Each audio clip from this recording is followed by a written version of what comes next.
Welcome to Like Minded with Dr. Patrice. Each episode, we'll be sitting down with different types of experts and unpacking the intersection of mental health, pop culture, and our day to day lives. My name is Dr. Patrice Lagoy, and I'm an international psychologist and licensed marriage and family therapist. And I'm also a former entertainment executive. This episode, we will be having a focus around workplace microaggressions, breaking down what they are and sharing different ways to process and deal with them. My guest today is Tony Franklin, who's a media industry and Army veteran with more than 26 years of professional experience leading teams, launching innovation, and driving revenue growth while coaching and transforming high-performing sales organizations. As Vice President of Advertising Sales and Client Partnerships at DIRECTV, Tony actively creates safe spaces where race-related conversations can flourish authentically in a corporate environment.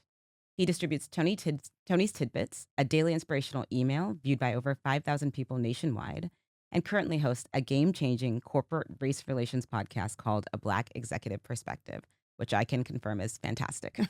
Thank you for being my guest today, Tony. Well, thank you, number one, for inviting me. You look so lovely. It's a blessing to be here to chat with you about a very important topic. So, hey, I'm just so blessed to be here, and I'm at your beck and call, my friend. Thank you, Tony. Thank you. Okay, so to get started, tell me what your definition of a microaggression is, and what does it look like in the context of a workplace? Yeah, so it's interesting, Dr. Lagoy. The word microaggression, which probably has been out for, I don't know, maybe 50, 60 years, I've really only heard it and understood the definition since the George Floyd Mm, um, death. And so, before the term microaggression came out, they were more like racial slights. That's what the way we yes, took them, yes, the way I took them. And they would be little bitty cuts of phrases or words that perpetuate stereotypes, mm, but more importantly, to degrade you in a very subtle way. So instead of saying something more directly or more derogatory directly, it would be certain things to challenge your intellect, your humanity. And at the end of the day, when you understood exactly what was happening, because a lot of times in corporate America, we're just trying to assimilate. We're not trying to make any waves. hmm, We're trying to, everybody is ambitious. They want to grow. They want to do a good job and they want to move up the yes, corporate ladder. And being a minority in a very mainstream area, there's only certain things that you can do as well in that space. mm, So when you start getting a lot of microaggressions, and I just look at my career, as I started moving throughout my career, number one, you come in, you're different. You're going to have to work twice as hard as everyone else. However, these little slights, they affect you mentally. yes, And, one of the things is that, in my situation, my mother always taught me don't talk about race, just you're gonna have to work twice as hard, you're gonna have to go through these things. And so you put your head down and you try to laugh certain things off, or you're like, did I really hear what I heard? hmm, And when you're young in your career, you don't. And I'm gonna speak to myself because I know today, Generation Z or millennials. I would have told them this. I would have said that. Well, back when I was coming up, you didn't You you didn't didn't say say that. anything. You just Hmm. dealt with it, right? Yes. You moved on. And as much as we think that we are supermen and superwomen and these things don't affect us, they do. And for my own personal experience, it was more of a psychological struggle Mm, mentally because I believe in who I am. I look around the room and I know I rate with everyone. But when people say certain little things to you consistently, it erodes your confidence. And then you start believing some yes. of these things because there's not a lot of other individuals in the organization that look like you, Hmm. or more importantly, you can share your experiences with. So then you hold these things in for a long period of time, and then eventually they can be your detriment, not just from a professional standpoint, but as a human being. Absolutely. I mean, I think people they feel things like burnout and wonder why they're so exhausted before they even get to work, or they're not sleeping well, they're feeling anxious, and they they don't know why, they just know it doesn't feel good necessarily. Because I think you make a really good point, Tony, that so many people are taught to just deal with it. Don't make waves, deal with it, and then maybe when you get to a certain point, you can try to change the environment. But until then, you just have to put your head down. And, our body, our mental health, and our physical health actually really struggle when we suppress because it's as you said, tiny cuts, but many, many tiny cuts over the years, really wears on people. Yeah, and I think though too, so, you make a very good point. I don't think we and I'm just going by my own experience. I don't think I equated to burnout. Mm. I don't think that I equated it to a mental, stress that I Yeah. had, even though that probably was the diagnosis, right? I'm not trying to Because diagnose at you, the end of the Tony. day, you carry these things. No, no, no, no. All jokes aside, because when you look back and you're like, yeah, I was mentally exhausted. Yeah. Yes, I wasn't at optimal performance to Yes. be at a level, right? You just learn to, it's just who is part of your world. So Mm. when it becomes part of your world, you just deal with it. Yeah. Okay. It reminds me of this when I first started commuting to New York City from Connecticut, because I live in Connecticut. And I met this lady, she was a stockbroker. And she went all the way down to Wall Street, and she lived in Connecticut too. And I probably had been on the train maybe about 3 or 4 weeks once I met her. And then I asked her this question I never forgot. I said, "Does this commute bother you? Do you get tired of this commute?" And what she said was something I never forgot. She said, "The day you start thinking about this commute, the day you start looking for a new job." Okay. So at the end of the day, it's no different when we deal with Yes. microaggressions. Yes. When you start thinking about them, right, that's when they're going to have a major effect and you won't be effective in your role. So you Mm. just deal with them, Yes. right? Because if you think about, and I've seen in my experience, um, you know, the brothers and sisters who spoke out on these things, okay? And they were right in what they were speaking out. They got banished. They got Mm. pushed to the side. They didn't grow in corporate America, right? Because they were labeled the angry Mm. this, Yes, the the angry troublemaker. that. So seeing that, right? You see that, then why would you speak up? Yes. You're not. So you just deal like that as part of your commute. Yes. You just deal with it. And then later, when you stop taking the train, like when when You uh, realize it didn't have when to be like that. COVID happened, and now I'm working from home. Then I look back. Then I say, how did I deal with that commute? Like, it was Absolutely. tiring. It was Yes. mentally draining. Then you Uh-huh. go back and say, these things really affect me. But when you're in it, you just learn to deal. That's so true. I think that's such a great analogy of like when you recognize that there's an issue, that's only the beginning, right? And sometimes that part is painful. That part is more painful because now you're in a situation and you've acknowledged it is draining to you, that it is mentally exhausting to you. And now what? Now what do you do with that information, right? So Tony, we were talking about how difficult it is to speak up, right?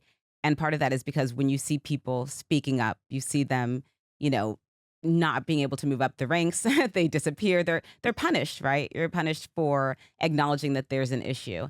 How have you been able to get past that? Knowing that you've seen people experience that and you still decided to speak up about this issue and other ones. How did you do that? So that's an excellent question. It had to come with maturity, and then more importantly, it comes with you believing in who you are. And in my earlier in my career, I was trying to make a name. So when you try to make a name, you're nervous to speak up because, again, of the Mhm. examples you've seen with other individuals. As you get older, you find your voice and you recognize that a lot of the issues you dealt with wasn't because you were inferior. It was because you had strength and you were standing and people were afraid of you. And the only way that they could attack you was try to attack your psyche, okay? To try to tear you down mentally, because that's what the corporate game is about. It's a mental thing. So how I found my voice was my ability to understand how to deal with confrontation. One of my major fears, and a lot of things that people deal with, is confrontation is the big gorilla. It's the thing that nobody wants to deal with because they're afraid of the response that comes Yes. back.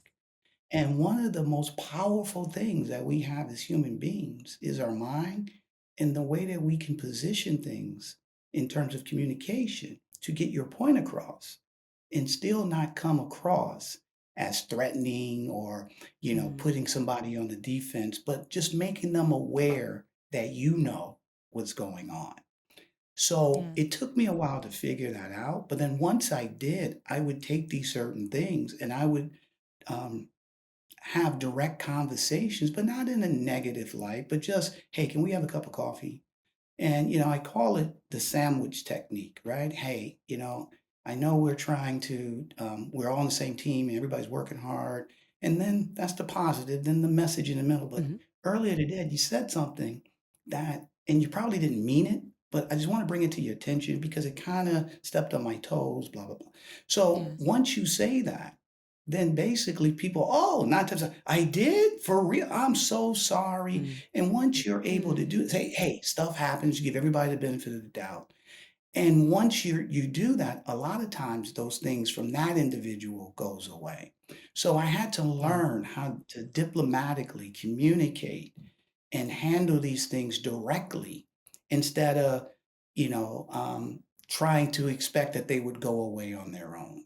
And Yes, that's because something they I've don't. trained a lot of people in corporate America as well to be able to do. Yeah. I think it's so important. You mentioned the word confrontation. And for me, as a therapist, you realize hearing people's stories that not that many people get to see confrontation or conflict modeled appropriately, right? So if we're looking at our parents as like, the earliest example of that, then we really need to see people have a disagreement, be respectful, be kind, right? Not storm out, not shut down, right? Because otherwise, how do we know how to do that? How do we know how to have those tough conversations? So for people who are, making comments to you, it's easier to make a little comment, a little passive aggressive kind of thing, rather than actually address something if there really is an issue or wonder, why am I feeling like that about him? Like rather than being able to go internally and figure out what's going on for them. We don't really see it modeled that effectively. And so we in a corporate environment, of course, that's what comes out. A lot of, behavior that is not appropriate for any part of the world, but especially not in the corporate environment. And so I Yeah, think that absolutely. confrontation that's a really important point. Mhm. Yeah, and I think that so that it's not even just when we say confrontation, and I know Mhm. you're 100% right, but let's take it to the next level because we're talking Yeah. about confrontation from, dealing with microaggressions. However, even when it comes down to race, right? The Mhm. reason people don't talk about race is because they're afraid of the confrontation. Yes. Okay? They're afraid of what's gonna come back at them. And you just got Mhm. finished saying, which is so important, and we forget these things. If me and my wife get into a disagreement, how do we solve that disagreement? Do we talk about it Yes. or do we ignore it, expecting it to work itself out? And so Mhm. what we've been doing for centuries is we've been ignoring these conversations, expecting them to work themselves out, and it's never gonna Yes. happen. It's So not you going to have happen. to and look, what's that old saying? A little snowball rolling down a hill becomes an avalanche. So first you Mhm. have to start with that first microaggression confrontation and learn how to deal with that. And then once Yes. you feel comfortable in doing that, then you can take on the bigger confrontation of the scarier thing of race at all, the bigger thing of race, Mm. because at the end of the day, this is why we are where we are because we do not talk about these things. And I've never seen any relationship, I've never had one where you didn't communicate, okay, that it worked out. I've never seen that happen. But That's when right. it comes to race, we ignore it and we expect just through Mhm. time and we have all this technology to do all the things, but the basic human thing of communication, which we know is the most important thing to solve so many issues, we do Yes. not utilize it when it comes to race. Yes. No, and I think, further to that point, we don't know how to do that, how to do that effectively. So I think it's really key that you are training people and teaching people, because I think we also have to acknowledge that no matter how well you've done in your corporate environment, no matter what your title is, you may not necessarily have those skills. That's not a given that you've acquired those skills during that time. But I also think, Tony, some people might say, okay, right, great advice. And I'm tired of doing the heavy lifting. I'm tired of having to instigate those conversations, right? So how can other people who maybe are not the target of the microaggressions, how can people be an ally? How can people learn how to speak up in the moment? Yeah, so that's an excellent point, and it's a major point because, one of the things is we can't do this alone, all right? Mhm, And, it was I had, I think it was Candace Jones. Yes, she was on my show a few weeks ago. We just released her podcast. She's the, mm, CEO and president of the Public Welfare Fund, and she's mhm, been an attorney pretty much throughout her career. And she talked about at one of the firms that she worked at, um, one of her partners kept calling her saying, or introducing her as, "This is my associate. This is my associate." And then interesting. one of her Mhm, white uh, partners at the firm told the lady and said, "Stop saying she's your associate. She's not owned mm. by you.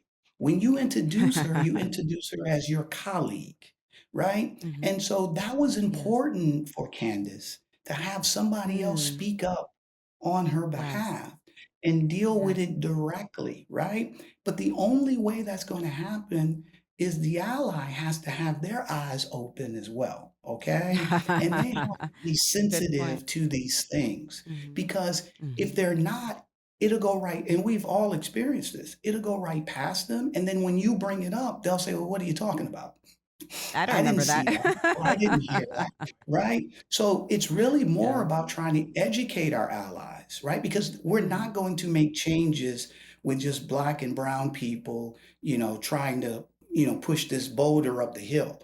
We need yeah. mainstream to come in and help out. And so one of the Mhm, main things in doing that is, and it goes right back, in my opinion, to communication, is sharing our experiences. Because to be fair, um, you know, if somebody grew up in an area where there's no diversity, okay, how would they know?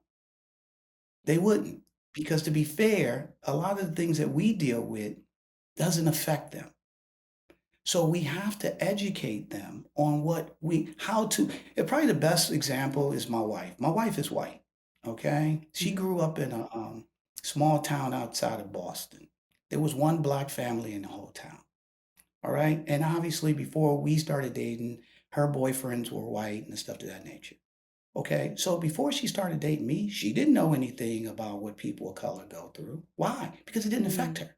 But then when we started yes. going to restaurants, all She right, and saw she it. saw that the weeks, and when we had our kids, okay, and then she Yes, saw how people would come up to her and say, "Are they yours?" And they would do these certain yes. microaggressions, okay? Mm, She wasn't experienced that before, okay? And I remember this, and so my point is, we had an issue with, I'm not gonna say the name, but it was a family member, and she wanted me to come by their house, and I knew this person really didn't like me or what, and I said, "Hey, mhm. you know what? I don't wanna go, and tell you why I don't wanna go."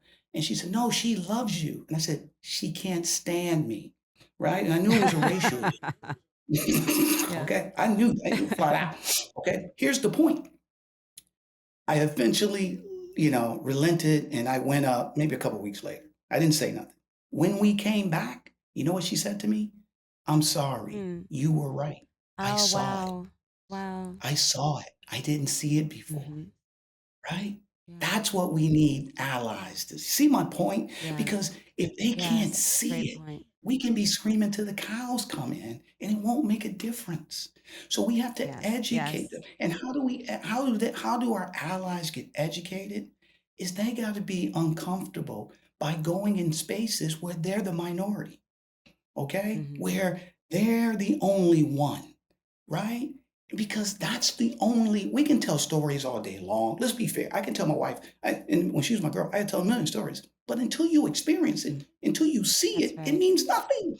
It means nothing. Yes. So at the end of the day, it's important for people. And one of our calls to action on our podcast is called less. LESS, because our goal is to Mhm. decrease all forms of discrimination. So L stands for learn. What when we say learn, we want you to learn about other people that you don't know. We want you to learn about other cultural nuances because that's going to enlighten you. And then E stands for empathy. Now, once you've learned, now you should be more Mhm. empathetic to your friends Yes. and colleagues because now you can see what they go through. And then the other S stands for share. Now, instead of Mm. keeping it to yourself, you want to Yes. share what you've learned to everyone else. And then the final S is stop. You want to stop Mm. discrimination immediately as it comes in your path. So if grandma says something at the Thanksgiving table that's inappropriate, instead of just saying, "Oh, that's just grandma," you say, "No, grandma, we don't believe in that. We don't say that," and you stop it, okay? And that's what we need the allies to do, okay? We need them, Yes. as Candace Jones said, a colleague kept saying, "She's my associate." Mhm. The ally said, "Stop calling her your associate. She's your Yes. colleague." He stopped it. So Yes. that's how what they can do in terms of helping push this, push that boulder up the hill. I love that, Tony. I think it's so helpful. And, I think even if grandma doesn't change, maybe someone else at that table needed to hear someone speak up, right? Exactly. So you might not, sometimes, as we say in therapy, you're just planting the seed, or the person who you were speaking up for needs to feel like, okay, I feel supported. I'm not doing this by myself. Tony, what you're saying makes me think, you're really making a case too for more diverse workforces so that you don't have to be the only person who's feeling it or the only person complaining. And from the bottom all the way to the top levels, right? Because you need people who maybe have had similar experiences as you. You need to have representation. There's all studies that show that representation, whether it's in the media, in your environment, your corporate environment, those are the things that decrease negative stereotypes because you need to have more than one person. Like you can't tell me, you have one black friend and you had a bad experience with them, 20 years ago. And so, but if that's all you have, to your point about your wife, if there's only one black family, if they were terrible, then, you're kind of out Oh, of luck. Right. yeah. And so it's just so important, that we are mindful and thoughtful about who we surround ourselves with, who we surround like our families with, everything, just so that people don't necessarily have that experience. But going back to the workplace, what is some other advice that you can give to people who are experiencing them and maybe are finding themselves starting to experience that anxiety or feeling like closed off because they don't feel like they can talk to people? What can people do if they say, "Okay, Tony, I'm not ready to go and tell everyone about this issue or to try to build allies." What would you recommend to people? Yeah, so the first thing is, and this is just basic human nature in everything that we do. I'll answer your question with a story. I I love remember your when I was a stories. kid, growing up in the 70s, we used to get our butt whooped if we did something wrong, right? There was no, you get a spanking or whatever. So, but in my mind, I thought we were the only family that did that. Okay, until I heard the window was open, and I heard we lived in an apartment building, and I heard my friend say, "No, mama, no, no, I'm sorry, mama, no, Oh, no, no," and I was you like, know that "That's feeling. what? It ain't just me." All right, Yes, so that's yes. the first thing you have to recognize. Yeah, Because what yeah. we do is we internalize it and we think it's just us. We're not smart enough. We're not talented enough. We don't have the skills. We don't belong here. So you got to get that out of your mind because it's not just you. Okay. And at the end of the day, you got to turn it around. Why are they picking on me? Okay. And it's a tough thing to do. These things that I'm talking about, it's not easy because I've experienced them. And self-talk is one of the most important things as a human being that you can do. A great book I read is How to Talk to Yourself. I think that's right. It's by Shad Helmstetter. Okay. Mm, And that book, I'll be honest with you, changed. I mean, I read it back in the mid 80s when I got out the military. And talking to yourself and saying positive reinforcements that, hey, it ain't me. Hey, I'm strong. Hey, because a lot of times people attack you because you are strong, because you are talented, because they're afraid that if everything was equal, you would surpass them. So you have to mm, recognize 9 times out of 10, this has nothing to do with you. Second, you do have to find some type of mentors, and it may not be at work. You have to find some other people. It may be outside of work that you can confide in. Okay. And here's the thing, though, too, they don't always have to be black, okay, or a minority. They can be white, whatever the case may be. There has to be somebody that you trust, that you can chat, who, and they see you for you. They love you, and that's the big thing. Mhm. They love the person you, okay? So at some point, and that takes a lot of trust, right? We all been stabbed in the back by somebody that we thought that had our best interests. But at the end of the day, I learned this a long time ago. No matter what you deal with, you never want to put yourself on an island Mhm. because nothing gets solved when you're by yourself on an island. It only gets worse. So at some point, you have to find somebody that you can confide in.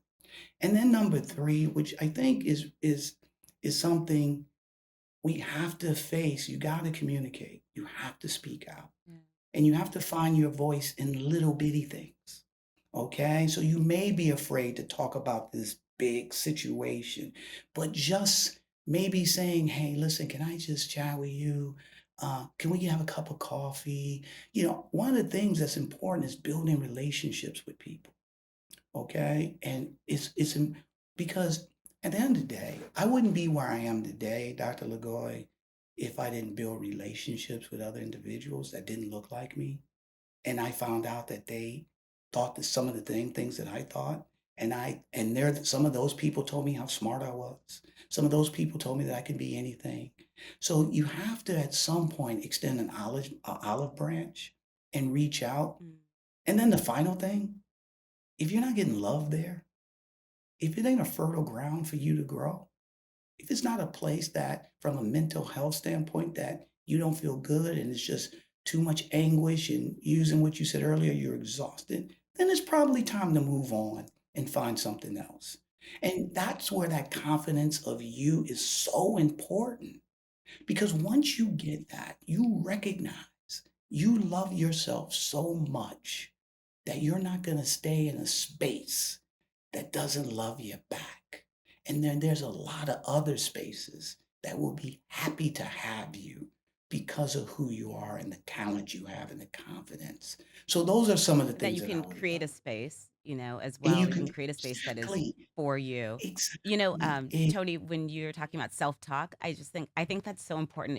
I've said to clients before, um, I I bet the things you're saying about yourself, you would never say to your best friend. You would never, call them those kinds of names. They're like, "Of course not. Why would I do that?" And like, but you're relying on yourself to look after you, right? It's your primary job.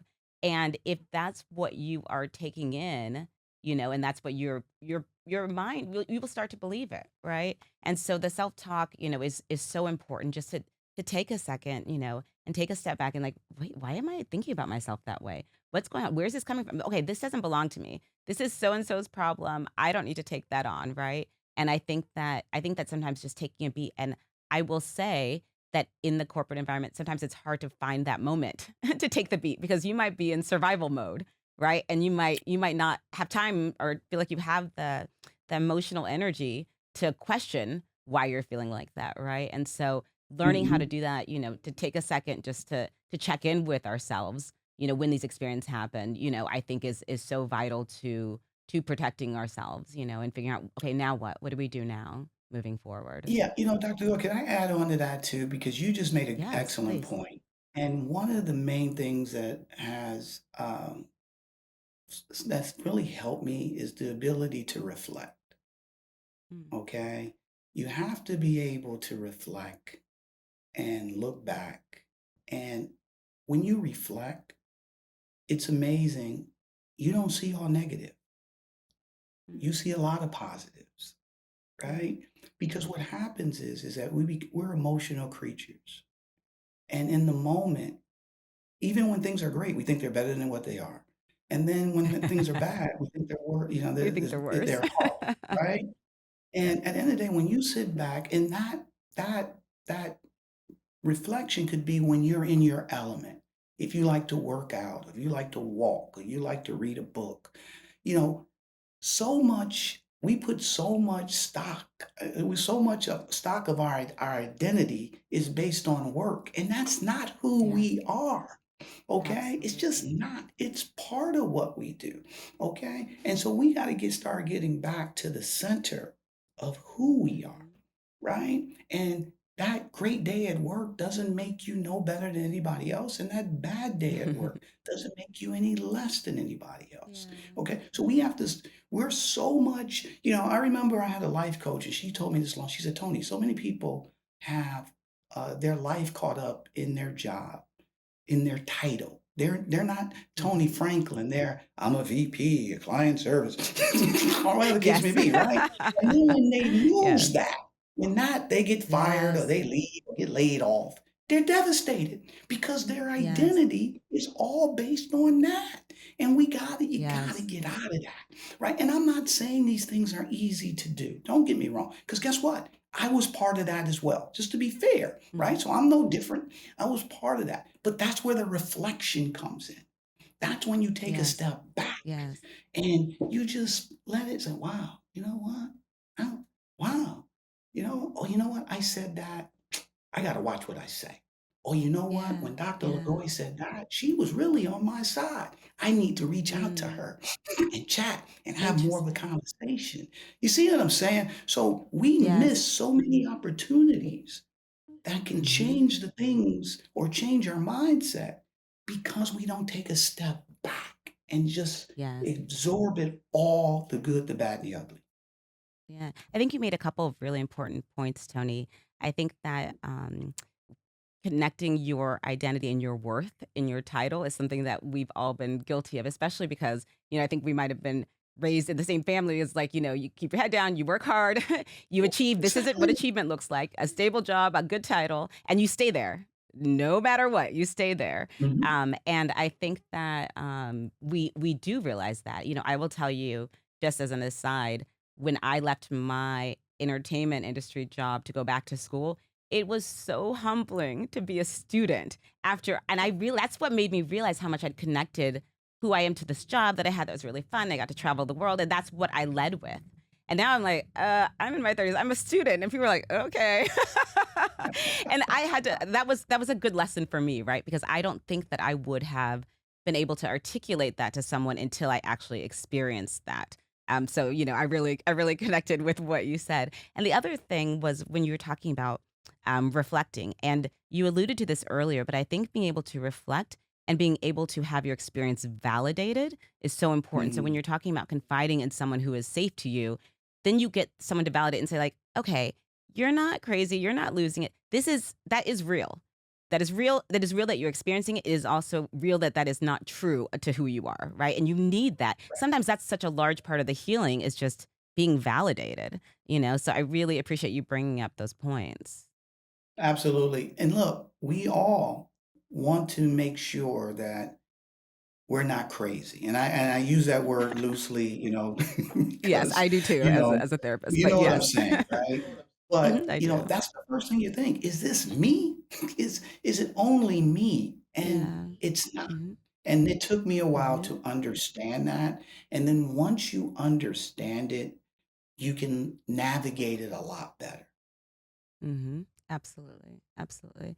I think it's so helpful. It's such a good advice for people, because sometimes, we're in the middle of the healing process or at the beginning of it and maybe not quite ready um, to speak openly about it or to bring it to the forefront, but we still need to do some taking care of ourselves in the meanwhile. There's no So I question. think that's There that's is really useful. no question. And I've had a million experiences where um, sometimes I let my emotions get the best of me, Mhm. and I learn from that, right? Yeah. And, you ever watch the television show on HBO, Game of Thrones?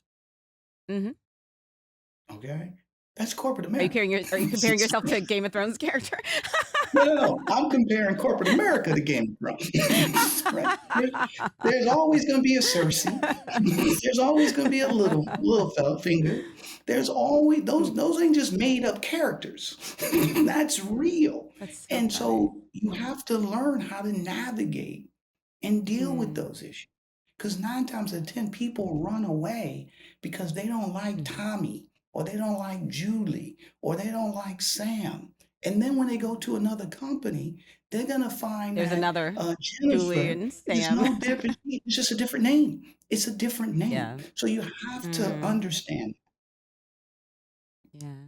It's so interesting knowing, when you can make a change where you are, or that you need to work on something that's, maybe creating different boundaries or that kind of thing within yourself, or when you need to pivot and this is not the place for you, right? Because that is also, it's not a sign of weakness. It doesn't mean you weren't tough enough, you weren't strong. It just means like this is not sustainable. This is not how you have to live, right? Like you don't have to take that commute anymore. Maybe there's something else that you haven't thought of that's going to be an environment where you can flourish, where you can thrive, And so I think Exactly, it's really exactly. important to Very consider all of those important. things.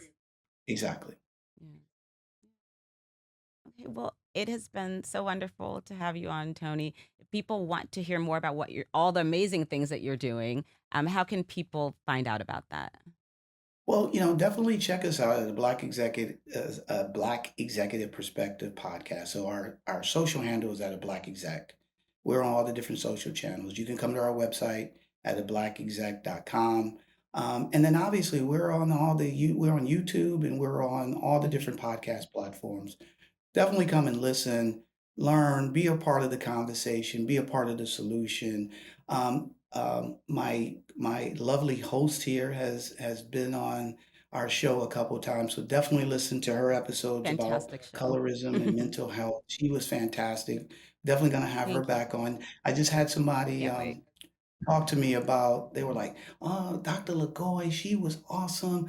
And I'll be honest with you, I was like, for real, when they told me, I said, "Yeah, I was listening." I was like, "You listen to the podcast?" They were like, "Yeah." I was like, "Oh my God." They were like, me and my girlfriend was listening on the ride up, and we loved what she was saying. And blah. I was like, "Oh, Oh, okay, good." thank you for I saying was like, that. "Wow, this is awesome." But yeah, definitely check us out. And more importantly, I want to thank you for having look, you've been a blessing. You have touched so many lives, and you're about to touch a lot more. Thank you. Your podcast, you having this platform to be able to share, bring on different people to share their perspectives. It's only going to be a healing medicine for people around the globe. So anything that I can do to help you, because your even when you were on my show, it was very therapeutic for me. Okay, so I'm just so happy for you. I'm glad that we met. My girl Pilar connected us together. I love her. She's awesome. She's really helped me build my Yes. podcast. So I really appreciate the opportunity to come on and chat. Thank you, Tony. You are an inspiration to me, learning from the best. I really appreciate it. Thank Well, you. listen, let me know how I can help. This has been great. And if you need me to come on another time, talk about another topic, I'm open to that as well. I would love that. I would love that.